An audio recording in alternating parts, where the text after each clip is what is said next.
little Marion, I think, inside was very sad. Like, I remember a really strong feeling that I was not normal. And all I wanted to do was be like these other kids and feel like these other kids. I just had this sadness inside me that I couldn't even put words to. And I lived like that for a very long time. And it was very tough. Like, I did suffer from depression at a very young age, but I didn't know it.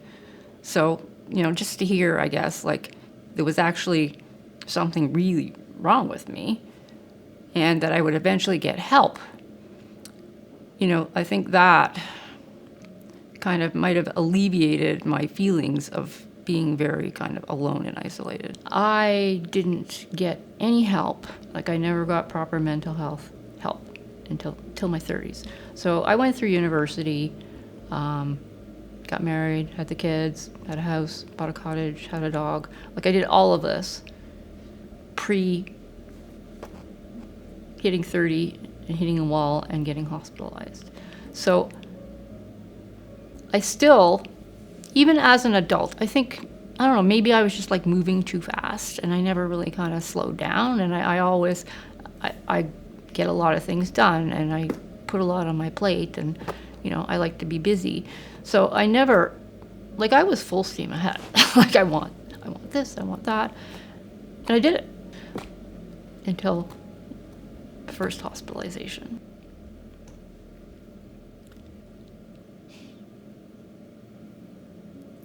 I mean, it literally does feel like you've gone headfirst into a brick wall.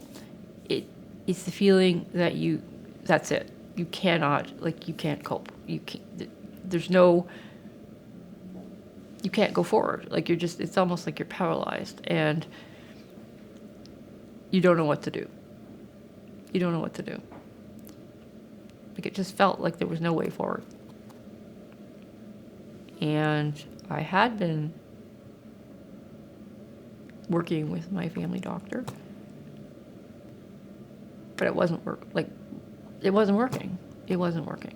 It was almost this kind of passive thing that would kind of rear its ugly head and start saying, well, maybe you'd be better off if you weren't here, or other people would be better off if you weren't here. So these thoughts, would start kind of spinning around in my head. I didn't know that much about the world. I really didn't. I knew it was here, but through my conversations with my psychiatrist, we identified several, I guess, therapy needs on top of the medication piece. So this opened up a whole bunch of different resources at the Royal for me. I talked about ketamine to my doctor because I knew through my research that the Royal had done ketamine trials. And that's when he said, we're opening a clinic. And I'm like, can I go? It's a long process to pretty much be identified as a candidate for this. And I was the 4th person to go through the ketamine clinic here. So I had ketamine treatments for 6 months. While I was having that ketamine treatment, my brain was changing the way it was processing. So I could see it happening in real time. The speed at which it took effect. I recognized from the first treatment that there was something very different going on. Like, it was unlike any other medication that I had tried. And it doesn't take 3 months or 6 months to know if it's going to work. You know from the get-go.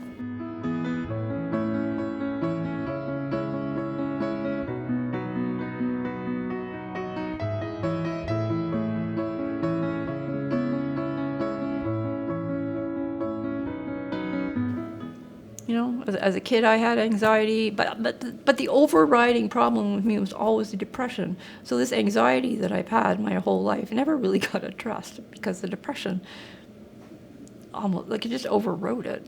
I can't express strongly enough how much of a game changer ketamine treatment is under medical supervision. But I honestly think there's a vast difference today in mental health that didn't exist back then. Because the biggest tool that we have to combat stigma is talking.